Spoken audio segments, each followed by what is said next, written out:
बात करते हैं उस बजट की जिस पर आज दिन भर चर्चा होती रही, क्योंकि आज सुबह सवेरे से आशाएं, उम्मीदें, सब कुछ लिए हुए देश भर में लोग इस बजट की तरफ देख रहे थे।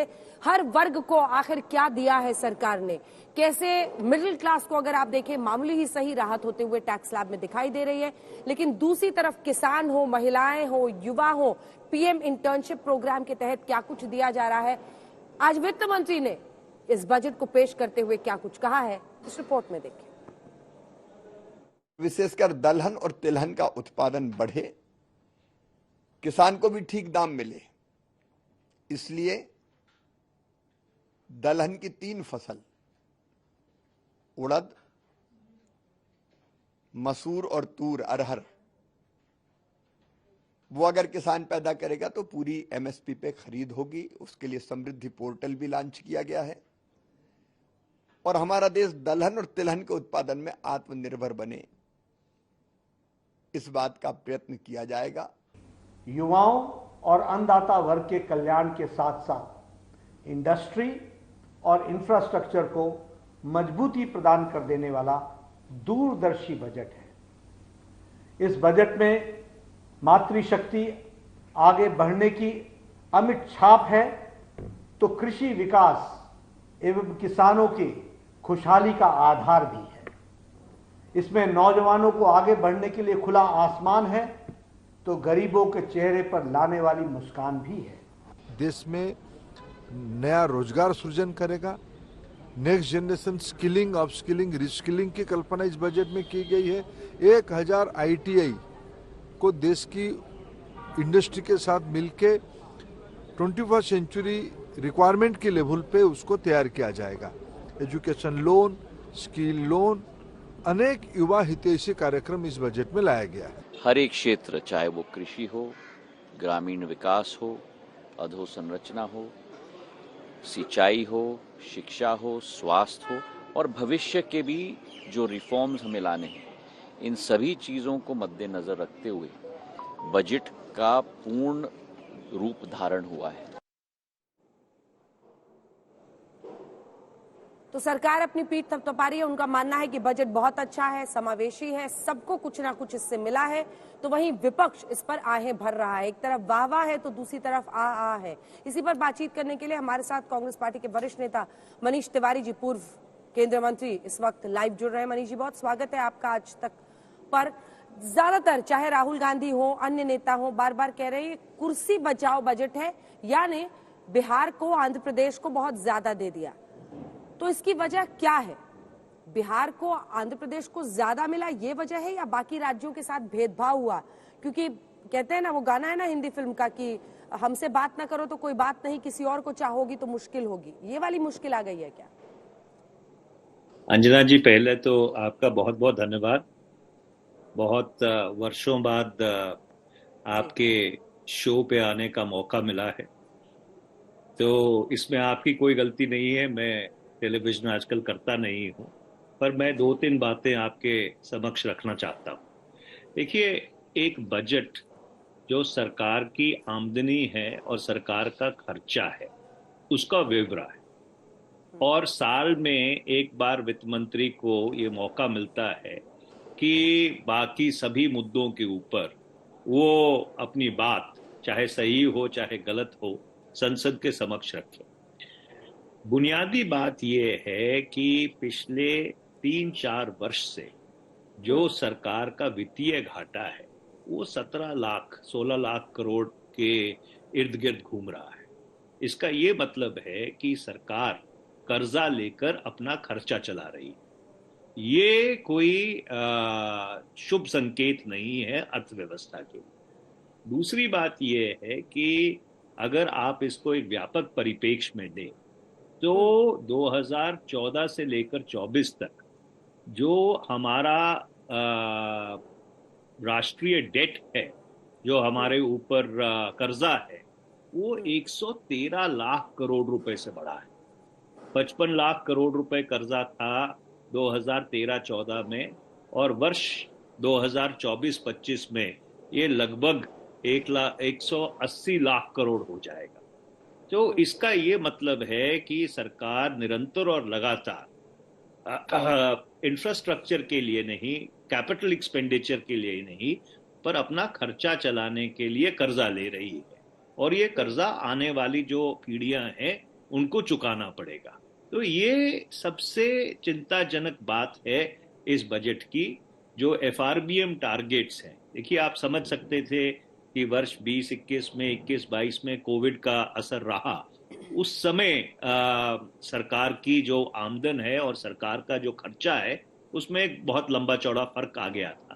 पर आज 2-3 साल बाद भी जो उसका लैग इफेक्ट है वो अर्थव्यवस्था के लिए ठीक नहीं। दूसरी बात मैं आपको कहना चाहता हूं कि इस देश में जो सबसे बड़ा मुद्दा है वो महंगाई है। आज हर गृहिणी के आंसू बह रहे हैं, और अगर आपने कल जो अर्थव्यवस्था का विश्लेषण आया था, इकोनॉमिक सर्वे, उसको आपने संज्ञान में लिया हो तो उसमें बड़ी एक हास्यास्पद बात कही गई थी कि जब आरबीआई इंटरेस्ट रेट्स के ऊपर, ब्याज दर के ऊपर फैसला करता है तो उसको जो फूड इन्फ्लेशन है, जो हमारे खाद्यान्न पदार्थों की महंगाई है, उसको संज्ञान में नहीं लेना चाहिए। और ये सबसे ज्यादा असर हमारे आम नागरिक के ऊपर, हमारी गृहिणियों के ऊपर डालता है, क्योंकि महंगाई ने हर घर का बजट चौपट कर रखा है। तीसरी चीज ये है कि जो बेरोजगारी है, उस बेरोजगारी के ऊपर काबू पाने के लिए, नौजवानों को नौकरी देने के लिए इस बजट में ठोस कोई स्टेप्स नहीं उठाए गए हैं, क्योंकि अभी भी ये लगता है कि सरकार अपनी एक्सपेंडिचर से, गवर्नमेंट एक्सपेंडिचर से जो अर्थव्यवस्था को चलाने की कोशिश कर रही है, प्राइवेट जो एक्सपेंडिचर है एसेट क्रिएशन में, वो प्राइवेट एक्सपेंडिचर अभी भी नहीं हो रहा है। ठीक है, तो कुल मिलाकर सवाल आपकी बातों से मनीष जी जो उठते हैं वो छोटे छोटे आपसे पूछती हूँ, उसके जवाब दीजिएगा ताकि हर विषय पर हम लोग छोटी छोटी बात कर लेंगे। वो कह रहे हैं कि हमने फिस्कल प्रूडेंस दिखाया है, हमारा फिस्कल डेफिसिट जो वित्तीय घाटा है वो 5.1 से 4.9 आ गया है, 4.9। उसको अभी थोड़ी देर के लिए अलग करते हैं, लेकिन जब आपने नौकरियों की बात की, ये सबसे बड़ा चुनावी मुद्दा बना था। अगर पीएम इंटर्नशिप प्रोग्राम के तहत, क्योंकि इंडस्ट्री कहता है ना कि हम अचानक नौकरी कैसे दे दें, हमें स्किल्ड लेबर चाहिए, स्किल्ड वर्कफोर्स चाहिए, क्या ये पहल आपको अच्छी दिखाई देती है कि 1 करोड़ युवाओं को 5,000 के इनकम पे इंटर्नशिप प्रोग्राम में शामिल किया जाएगा? Over a period of 5 years 4 crore युवाओं को 2 लाख करोड़ के खर्च से, एक एक करके एक एक विषय पर। अंजना जी, ये तो वही बात हो गई जो कही थी कि इन्होंने कि 2 करोड़ नौकरियां हर साल में देंगे, तो 10 वर्ष में तो 20 करोड़ नौकरियां देनी चाहिए थी। 20 नई नौकरियां नहीं पैदा हुई 2014 से लेकर 24 तक। तो ये तो ख्याली पुलाव है, ये these are statements of intent. अब उसमें आगे इंडस्ट्री क्या करेगी क्या नहीं करेगी ये देखना पड़ेगा, क्योंकि ये वही इंडस्ट्री है जिसको 2019 में इतना बड़ा प्रोत्साहन वित्त मंत्री श्रीमती निर्मला सीतारमन ने दिया था, जब कॉर्पोरेट इनकम टैक्स रेट को 32% से घटाकर इफेक्टिव रेट उसका 20% पे लेके आए थे। उससे कितनी प्राइवेट इन्वेस्टमेंट हुई है इंडस्ट्री में, वो भी आपके सामने ही है। जो मैं जिक्र कर रहा था कि गवर्नमेंट के कैपिटल एक्सपेंडिचर से पिछले 4-5 वर्ष में इन्होंने अर्थव्यवस्था चलाने की कोशिश की है। मैं समय ज्यादा ले रहा हूं, पर अर्थव्यवस्था कुछ विषय ऐसा है कि वन लाइनर जवाब उसके हो नहीं सकते। बिल्कुल, मैं समझती हूँ। अब स्टार्टअप्स पे आते हैं। देखिए, स्टार्टअप्स को बूस्ट देने के लिए, और इसका स्वागत तो आपके पूर्व वित्त मंत्री ने भी किया है, कि एंजल टैक्स को खत्म किया गया है। आपको लगता है कि जो एंजल इन्वेस्टर्स हैं, जो निवेश आने में दिक्कतें हो रही थी, वो इससे रुकेंगी? देखिए अंजना जी, इसकी गहराई में जाने की जरूरत है, क्योंकि इस देश में जो सबसे बड़ा इकोसिस्टम बन रहा था, उस इकोसिस्टम बन रहा था क्रिप्टो करेंसी का। और सरकार ने जिस तरह से क्रिप्टो करेंसी के इकोसिस्टम को, जो एक ब्लॉकचेन में बहुत बड़ा इनोवेशन होने वाला था, उसके ऊपर एसेट्स के ऊपर टैक्स लगाकर, उसके वो एसटीटी लगाकर वो इकोसिस्टम पूरी तरह से खत्म कर दिया, और सारा इकोसिस्टम दुबई और बाकी जगह चला गया है। तो इसलिए इसकी गहराई में जाने की जरूरत पड़ेगी कि ठीक है, आपने एंजल इन्वेस्टमेंट के ऊपर जो टैक्स है उसको हटा दिया है, पर कहीं और जरूर कोई ना कोई कर जरूर लगा होगा, क्योंकि ऐसा नहीं है कि ये जब भी बजट बनाया जाता है, और इस सरकार की एक खासियत रही है कि एक हाथ से दो तो दूसरी हाथ से लो, तो मैंने भी बजट के फाइन प्रिंट नहीं पढ़ा है, पर हाँ, अगर एंजल टैक्स को हटाया गया है तो, और उससे अगर स्टार्टअप्स को प्रोत्साहन मिलता है तो हम जरूर उसका समर्थन करेंगे। ठीक है।